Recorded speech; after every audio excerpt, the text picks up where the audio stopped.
మనుషుని కొరకు దేవుని ఉద్దేశము. In the first chapter of Genesis, the very first page of the Bible, God gives us the reason why He created man. ఆదికాండం మొదటి అధ్యాయంలో Bible గ్రంథం యొక్క మొదటి పేజీలోనే దేవుడు మనిషిని సృష్టించిన కారణాన్ని మనకిచ్చాడు. And it's because man has completely forgotten about that throughout the world, men and women face problems for which they don't know what the solution is.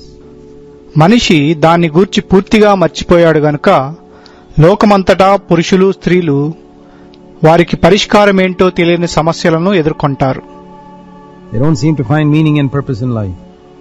వారు ఈ జీవితం యొక్క ఉద్దేశాన్ని అర్థాన్ని కనుక్కోలేకపోతున్నారు. Well, you'll never find it till you come back to what God says in His Word. దేవుడు తన వాక్యంలో చెప్పేదాని యొద్దకు మీరు తిరిగి రానంత వరకు మీరు దాన్ని కనుక్కోలేరు. You know, the Bible is really like a book of instructions. Bible గ్రంథము నిజానికి ఆదేశాలను కలిగి ఉన్న ఒక గ్రంథం వంటిది. If you buy a tape recorder or a washing machine or some expensive electronic gadget, along with that you will get a little booklet which are the manufacturer's instructions on how to use this particular gadget that you have bought. మీరు ఒక tape రికార్డర్నో లేక washing మెషిన్నో లేక ఖరీదైన electronic పరికరాన్ని కొంటే దానితో పాటు మీకు ఒక చిన్న పుస్తకం వస్తుంది. దానిలో మీరు కొన్న ఈ పరికరాన్ని ఎలా వాడాలో అని దాన్ని తయారు చేసిన వారి ఆదేశాలు సూచనలు ఉంటాయి. And if you are wise, you will just follow the instructions in that booklet exactly. మీరు జ్ఞానం గలవారైతే మీరు ఆ పుస్తకంలో ఉన్న సూచనలను ఖచ్చితంగా పాటిస్తారు. And if you are wise, you will just follow the instructions in that booklet exactly. You won't change a single thing because you realize what? You realize that the manufacturer knows better than you how that product was made, how it's supposed to run. If there are certain special warnings given saying don't do this and don't plug this in here and don't put a jack into this, I'm sure you would not experiment. You would just obey because you may blow up a 10,000 rupee or 20,000 rupee bit of equipment. And you don't want to lose that much money. మీరు ఏ మార్పులు చేయరు, ఎందుకంటే దాన్ని తయారు చేసిన వారికి అది ఎలా తయారు చేయబడిందో, అది ఎలా పని చేయాలో, ఇలా చేయకూడదు, అలా చేయకూడదు, ఇక్కడ పెట్టకూడదు అనే ఏమైనా ప్రత్యేకమైన జాగ్రత్తలు తీసుకోవాలో మీకంటే ఎక్కువ తెలుసని గ్రహిస్తారు. మీరు ప్రయోగాలు చేయరని నేను ఖచ్చితంగా నమ్ముతున్నాను. మీరు ఆ ఆదేశాలకు లోబడతారు, లేకపోతే మీరు 10-20 వేల రూపాయల పరికరాన్ని పాడు చేస్తారు. మీరు అంత డబ్బును పోగొట్టుకోవాలనుకోరు. You would experiment with things which are cheap perhaps, but not with something expensive. బహుశా చవకైన వాటితో మీరు ప్రయోగాలు చేస్తారేమో కానీ ఖరీదైన వాటితో కాదు. Now, what is the value of your life, a human life? అయితే మీ జీవితం, మానవ జీవితం యొక్క విలువేమిటి? It's far more than 20,000 rupees, far more than many lakhs. In fact, once Jesus said, what shall it profit a man if he gains the whole world and loses his own soul? So there he took a balance and placed the whole world and all its wealth and all its glory and honor on one side and one human soul on the other side. అది 20,000 కంటే లక్షల కంటే విలువైనది. నిజానికి ఒకసారి యేసు ఏం చెప్పాడంటే, ఒకడు లోకమునంతా సంపాదించుకొని చివరకు తన ప్రాణమును పోగొట్టుకుంటే అతనికి ఏమి లాభము? అక్కడ ఆయన ఒక త్రాసు తీసుకుని లోకమంతటినీ, దాని సంపదనంతటినీ, దాని మహిమను, ఘనతనంతటినీ ఒక ప్రక్క ఉంచి మరో ప్రక్క మానవ ప్రాణాన్ని ఉంచాడు. And he said that one human soul was heavier. It weighed more than all the world. ఆ ఒక మానవ ప్రాణము ఎక్కువ బరువైందని ఆయన చెప్పాడు. అది లోకమంతటి కంటే ఎక్కువ బరువైనది. So you're very valuable. Then how is it that man who's so valuable is so careless with following his maker's instructions when it comes to how to run his life? కనుక మీరు ఎంతో విలువైన వారు. అలాగైతే ఎంతో విలువైన మనిషి తన జీవితాన్ని ఎలా జీవించాలో అన్న విషయం వచ్చేసరికి తనను చేసిన వాని ఆదేశాలను పాటించడంలో ఎంతో అజాగ్రత్తగా ఉంటాడు. That's the tragedy. If you want to know why there's so much chaos in the world and why things have gotten a real mess, here's the answer. అదే విచారకరమైన విషయం. ఈ లోకం ఎందుకు ఇంత అస్తవ్యస్తంగా ఉందో, పరిస్థితులు ఎందుకు ఇంత గందరగోళంగా ఉన్నాయో మీకు తెలుసుకోవాలనుందా? ఇదే సమాధానము. God gave man certain instructions and he never followed it. దేవుడు మనిషికి కొన్ని ఆదేశాలను ఇచ్చాడు, కానీ అతడు వాటిని ఎప్పుడూ పాటించలేదు. And that's the reason for confusion in the world, in individual lives, in families, and between nations. లోకంలోనూ, వ్యక్తిగత జీవితాలలోనూ, కుటుంబాలలోనూ, దేశాల మధ్య గందరగోళానికి అదే కారణం. So let's look at Genesis chapter 1. కనుక మనం ఆదికాండము 1వ అధ్యాయాన్ని చూద్దాము. We read here about the time when God made different things on this earth. Each day he made something new. But whenever he made any of these things, he never told us the purpose with which he made them. ఇక్కడ మనం దేవుడు భూమి మీద అనేకమైన వాటిని చేసిన సమయం గురించి చదువుతాము. ప్రతిరోజు ఆయన ఏదో ఒక క్రొత్త దాన్ని చేశాడు, కానీ ఆయన వాటిని చేసినప్పుడు ఆయన ఏ ఉద్దేశంతో వాటిని చేశాడో మనకు చెప్పలేదు. For example, the first day he created light. What was the purpose? Well, we don't know. We can guess. But God never said what the reason was. ఉదాహరణకు మొదటి రోజున ఆయన వెలుగును సృష్టించాడు. ఉద్దేశమేంటి మనకు తెలియదు. మనం ఊహించుకోగలము, కానీ దేవుడు కారణమేంటో మనకు ఎప్పుడూ చెప్పలేదు. The next day he created the heavens. No purpose mentioned. The next day he created the dry land and the plants and the trees. No purpose mentioned. And so on. మరుసటి రోజు ఆయన ఆకాశాన్ని చేశాడు. దాని ఉద్దేశం పేర్కోబడలేదు.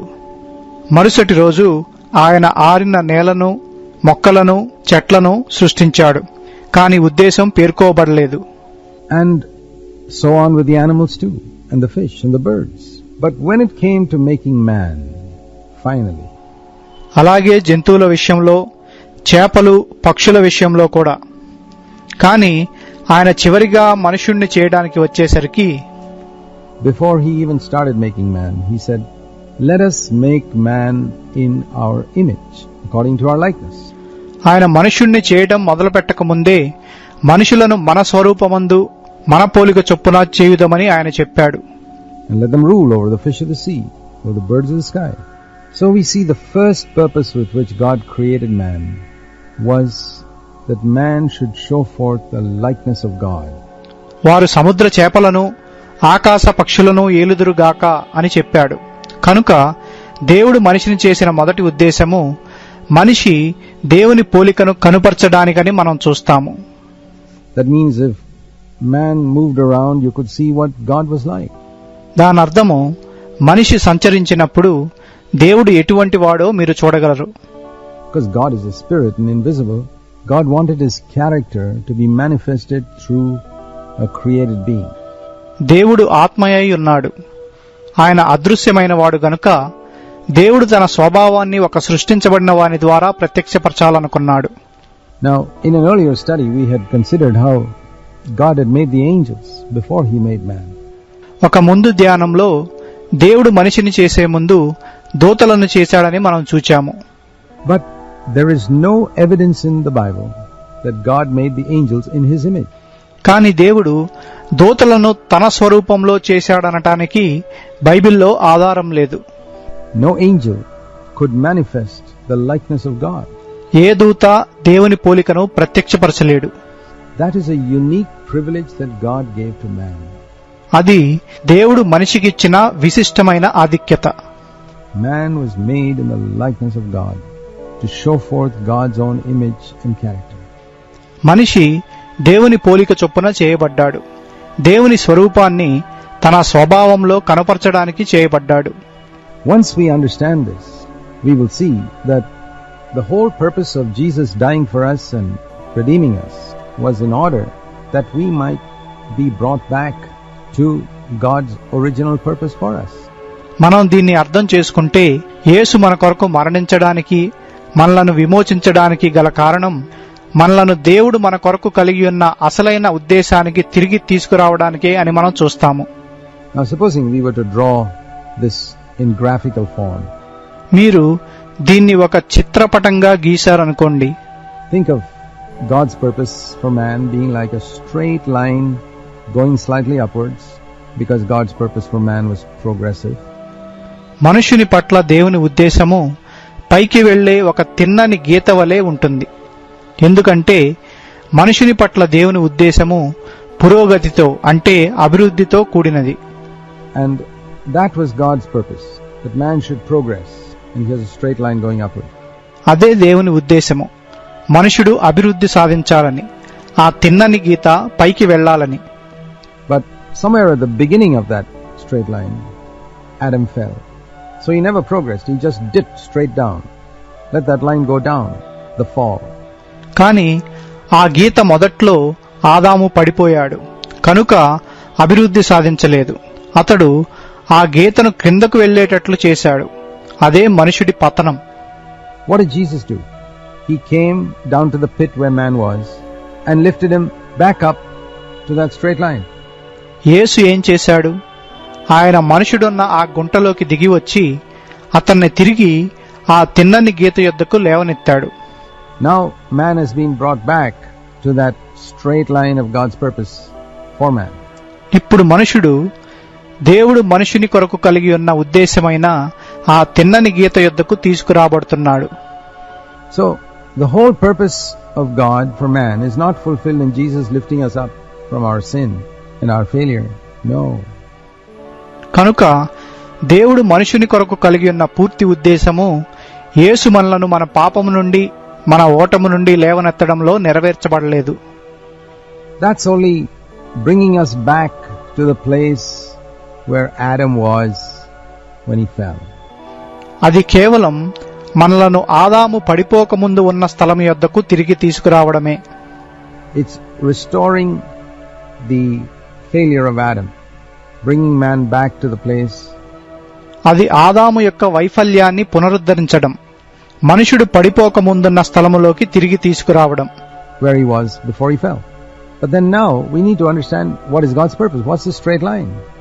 That is to reflect his likeness. ఇప్పుడు మనం దేవుని ఉద్దేశమేంటో అర్థం చేసుకోవాల్సిన అవసరం ఉంది. ఆ తిన్ననైన గీత ఏమిటి? అది ఆయన పోలికను ప్రతిఫలింపజేయడము. So it's not enough to say that your sins are forgiven. కనుక మీ పాపాలు క్షమించబడ్డాయని చెప్పడం సరిపోదు. Many Christians are just happy saying, well, my sins are forgiven. మా పాపాలు క్షమించబడ్డాయని అనేక మంది క్రైస్తవులు సంతోషపడతారు. That's like saying, well, God lifted me up from the pit and brought me up to the straight line. But what about progressing along that straight line? We need to understand what that means. అది దేవుడు నన్ను గోతిలో నుండి లేవనెత్తి ఈ తిన్నని గీత యొద్దకు పైకి తీసుకువచ్చాడని చెప్పినట్లుంటుంది. కాని ఆ గీత వెంబడి ముందుకు వెళ్లడం సంగతేంటి? It means growing in likeness to Jesus Christ. దాని అర్థాన్ని మనం గ్రహించాలి. అది యేసుక్రీస్తు స్వారూప్యంలోకి ఎదగడము. You know, when Jesus came to earth, he didn't come only to die for the sins of the world. యేసు భూమి మీదకు వచ్చినప్పుడు ఆయన లోక పాపాల కొరకు మరణించడానికి మాత్రమే రాలేదు. That was only part of his purpose in coming to earth. ఆయన భూమి మీదకు వచ్చిన ఉద్దేశంలో అదొక భాగం మాత్రమే. His death on the cross was just an act of one day, 6 hours, and that was it. సిలువలో ఆయన మరణము ఒక్కరోజు చేసిన కార్యము, 6 గంటలు అంతే. And he died, and he was buried, and he rose again on the third day. ఆయన మరణించి పాతిపెట్టబడ్డాడు. ఆయన 3వ దినమున తిరిగి లేచాడు. But the life that he lived for 33 years, what was that supposed to demonstrate? కాని ఆయన 33 ఏళ్ల పాటు జీవించిన జీవితం దేన్ని ప్రదర్శించడానికి? That was supposed to demonstrate how God wanted man to live on this earth. అది దేవుడు మనుష్యుణ్ణి భూమి మీద ఎలా జీవించాలనుకున్నాడో ప్రదర్శించడానికి. Jesus' life was a demonstration of how God wanted man to live. యేసు యొక్క జీవితము దేవుడు మనుష్యుణ్ణి ఎలా జీవించాలని కోరుకున్నాడో ప్రదర్శించింది. So, if you want to know how you're supposed to live, it's very easy. You just got to look at the life of Jesus Christ as described in the Bible, and there you have, not just in words, but a living demonstration. కనుక మీరు ఎలా జీవించాలో మీరు తెలుసుకోవాలనుకుంటే అది చాలా తేలిక. యేసుక్రీస్తు యొక్క జీవితం బైబిల్లో ఎలా వర్ణించబడిందో మీరు చూస్తే చాలు. అక్కడ మీకు మాటల్లో మాత్రమే కాక ఒక సజీవ ప్రదర్శన ఉంది. See, in the Old Testament, there was no example that God gave man. చూడండి, పాత నిబంధనలో దేవుడు మనుషునికి ఎటువంటి మాదిరిని ఇవ్వలేదు. God gave commandments. Everybody knows the 10 commandments, which is also a picture of how God wanted man to live. But it was a very faint picture. దేవుడు ఆజ్ఞలను ఇచ్చాడు. 10 ఆజ్ఞలు అందరికీ తెలుసు. దేవుడు మనిషిని ఎలా జీవించాలని కోరుకున్నాడో అనడానికి ఇవి కూడా ప్రతీకగా ఉన్నాయి. కానీ అది చాలా అసంపూర్ణమైన, పేలవమైన ప్రతీక. Very, very incomplete. All the laws that God gave man about mutual relationships and everything else were all a faint picture when Jesus summed up the Old Testament law with these 2 words. పరస్పర సంబంధాలను గూర్చి ఇంకా వేరే వాటిని గూర్చి దేవుడు మనుషునికిచ్చిన నియమాలన్నీ ఒక పేలవమైన ప్రతీక మాత్రమే. యేసు పాత నిబంధన ధర్మశాస్త్రాన్ని ఈ 2 వాక్యాలలో కుదించాడు. He said the whole law can be summed up in, you shall love the Lord your God with all your heart, soul, strength and mind, and you shall love your neighbor as yourself. In those 2 words, those 2 sentences, the entire duty of man is summed up. ధర్మశాస్త్రాన్ని అంతా ప్రభువైన నీ దేవుణ్ణి నీ పూర్ణ హృదయముతో, పూర్ణ ఆత్మతో, పూర్ణ బలంతో, పూర్ణ మనస్సుతో ప్రేమించాలి, నిన్ను వలె నీ పొరుగువారిని ప్రేమించాలి అన్న 2 మాటల్లో చెప్పొచ్చని ఆయన చెప్పాడు. ఆ 2 వాక్యాలలో మనిషిని బాధ్యత అంతా కుదించబడింది. But it's far better to have an example who shows us how this is to be done. కానీ దీన్ని ఎలా చెయ్యాలో చూపించే ఒక మాదిరిని కలిగి ఉండటం ఎంతో మెరుగైన విషయం. See, if I were to try and teach you swimming, there are 2 ways in which I could do it. చూడండి, నేను మీకు ఈత నేర్పించాలనుకుంటే నేను దాన్ని 2 విధాలుగా చేయొచ్చు. One is, I could explain to you on a blackboard how you must move your hands and how you must move your legs and draw certain diagrams on the blackboard and tell you to do all that.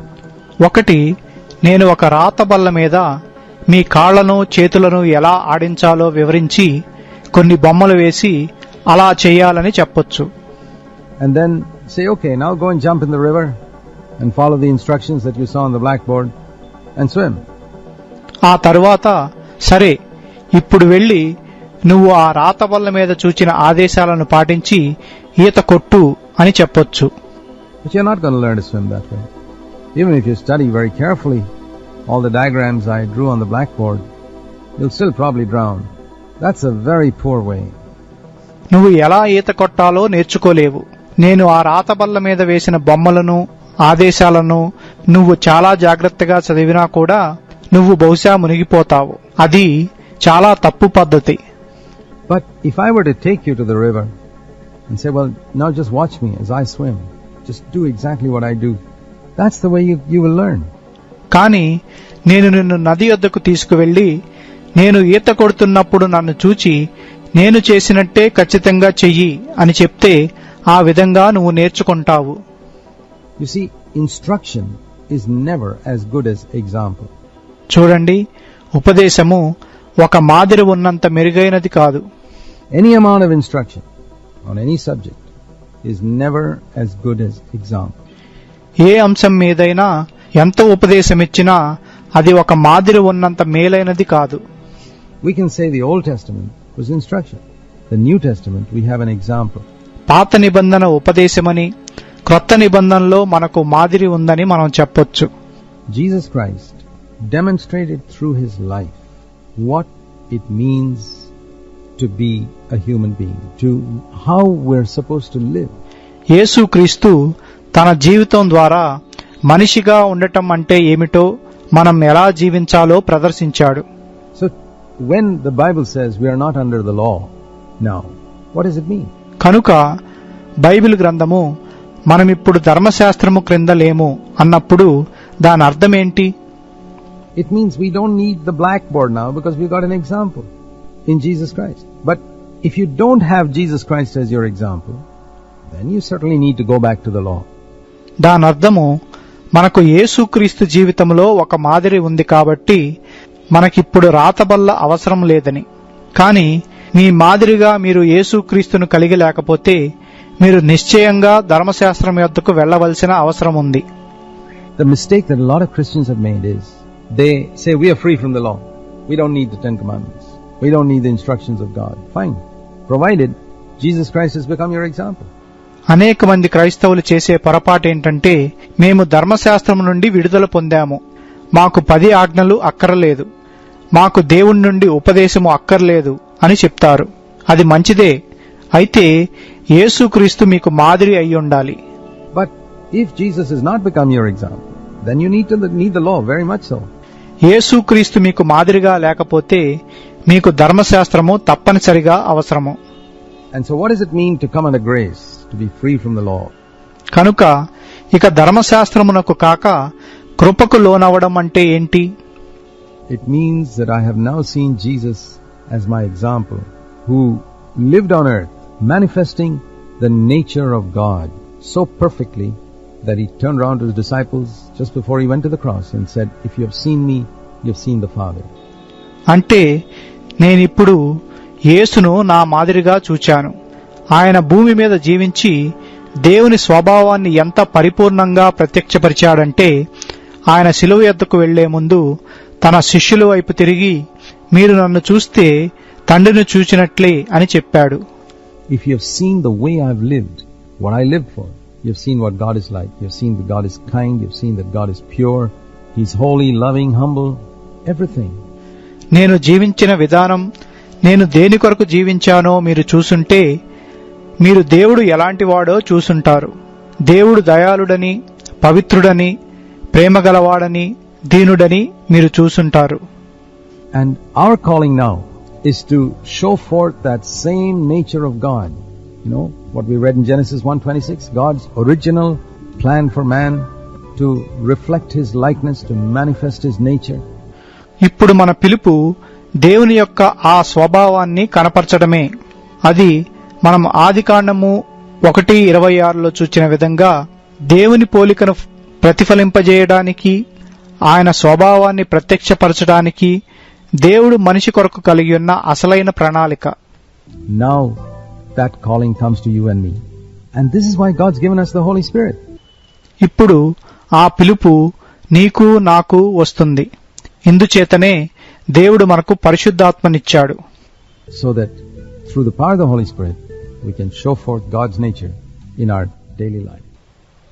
ఆ విధంగా మనం పరిశుద్ధాత్మ యొక్క శక్తి ద్వారా మన అనుదిన జీవితంలో దేవుని స్వభావాన్ని మనం కనపరచగలము.